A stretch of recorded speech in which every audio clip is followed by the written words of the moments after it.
If your taskbar suddenly disappears on Windows 11, there are a few simple ways to fix it. First, open the Start menu and go to Settings. From the left-hand menu, select Personalization, then scroll down and click Taskbar. Next, open Taskbar Behaviors and make sure the option Automatically Hide the Taskbar is unchecked. Once you've done that, check if the taskbar reappears. If it's still missing, open the Start menu again and search for Task Manager. In Task Manager, type Explorer in the search box, right-click Windows Explorer and select Restart.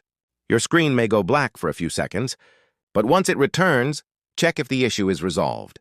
If the problem persists, open the Start menu, search for CMD, right-click Command Prompt, and select Run as Administrator. Then type the command sfc-scanno. Press Enter and wait for the system to scan for any corrupted or damaged files. Once the scan reaches 100%, Windows will automatically repair any issues it finds. After the process is complete, check again to see if your taskbar has reappeared. And that's it. Your disappearing taskbar should now be fixed. Thanks for watching, and I will see you soon.